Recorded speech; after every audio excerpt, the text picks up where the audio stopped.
بسم اللہ الرحمن الرحیم۔ السلام علیکم۔ آج کی ٹاپک ہم نے لیا ہے کامل زندگی کا راز۔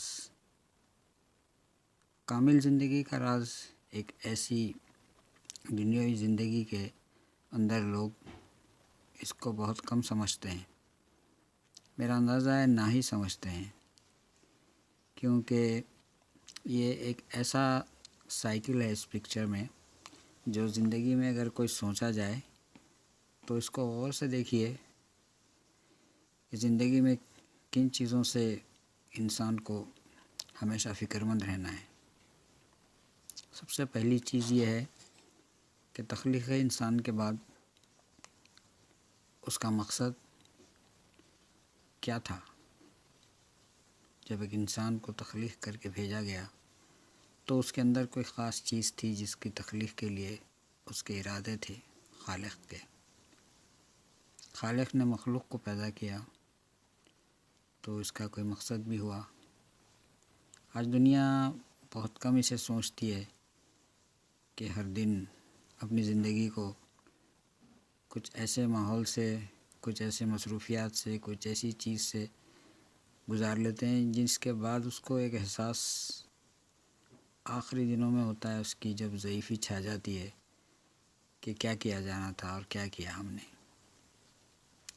اگر ہم اپنے بچوں کو 1-2 منٹ کا وقت نکالے شروع میں اور ان کو ایک عادت ڈالے کہ اپنے ساتھ بیٹھنے اٹھنے کی اور اپنی باتوں کو سمجھنے کی، تو یہ جو میں نے سلائیڈ پیش کیا آپ کے سامنے، اس سے آپ کو اندازہ لگ جائے گا کہ مقصد تو کامل زندگی کے راز کو بتانا ہے، لیکن ساتھ میں یہ بھی کہتا چلوں کہ اگر تھوڑا وقت اگر ہم اپنی اولاد کے ساتھ، اپنی بیوی بچوں کے ساتھ، اپنی مصروفیت کے بعد ان کو اس طرف لے آئیں اور ان کو سمجھائیں کہ کامل زندگی کیسے گزاری جاتی ہے۔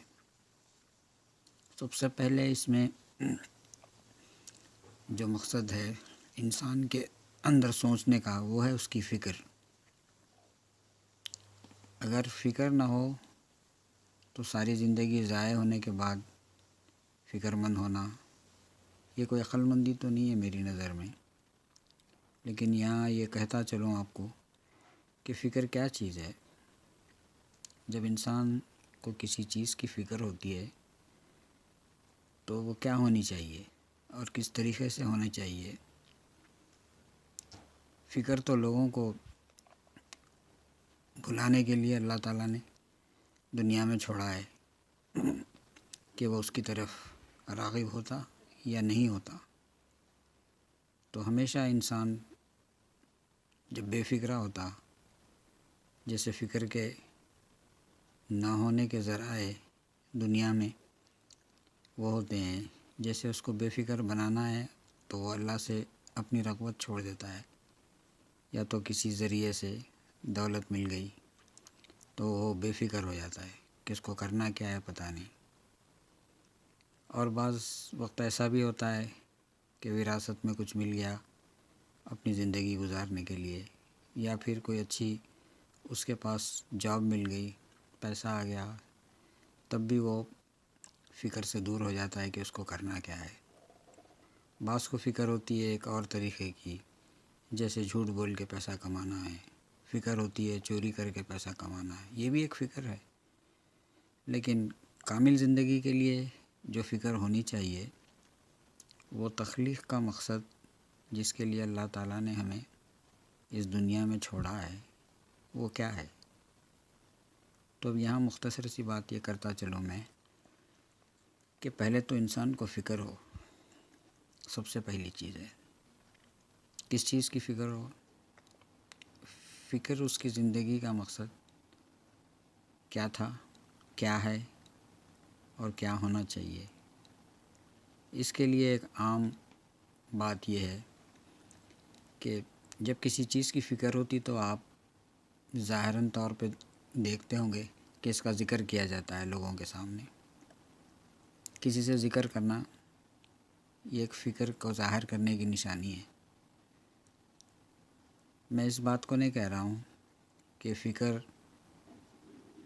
دنیا کے بارے میں اور زندگی کے معاملے میں اور کسی اور معاملے میں کچھ بھی فکر ہو سکتی ہے، لیکن میں یہ کہنا چاہ رہا ہوں کہ جب آپ کو فکر ہے تو اس میں ذکر ضروری ہے، کیونکہ ذکر میں سب سے افضل ذکر جو ہے زندگی کے، جیسے آج ہم ایک دن اٹھ گئے ہیں جینے کے لیے، اللہ تعالیٰ نے ہمیں آنکھ کھولی ہے آج کا دن، تو سب سے پہلے اس کو یہ ہونا چاہیے کہ آج کی فکر کیا ہے۔ دنیائی کاموں کے لیے ساری فکر ہونی چاہیے، لیکن ساتھ میں اس تخلیق کرنے والے کا بھی ذکر ہو۔ میری مراد یہ ہے کہنے کی کہ جب بھی کوئی چیز آپ کرنے جاتے ہیں تو آپ بسم اللہ کہتے ہیں، یہ ذکر اللہ ہے۔ ایسے ہی آپ 99 ناموں میں سے ایک نام لے لو اللہ کا ایک دن کے لیے اور اس کا ذکر کرو، اور جب نماز سے فارغ ہو تو باوضو ہوتے ہیں تو اللہ کا ذکر کرو۔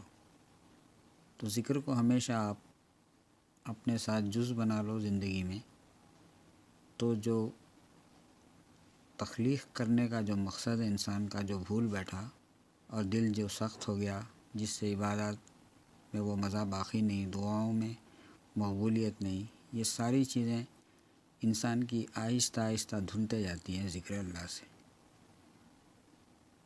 ہمیشہ ذکر کو اپنے ساتھ رکھو۔ ملائک ڈھونڈتے ہیں کہ کون ذکر کرتا ہے، کس کے ساتھ ہو جائے، تو جب ان کے گروہ میں آپ آ جاتے ہیں اور اللہ کے ذکر کو، اپنے قلب کو ہمیشہ اپنی زبان کو تر رکھتے ہیں، تو اس کے بہت بڑے فائدے ہیں۔ جیسا کہ اللہ کا ذکر کرنے والا جب ہوتا تو اس کے منہ میں جو لعاب بنتا ہے، یہ جب ہاضمے کے لیے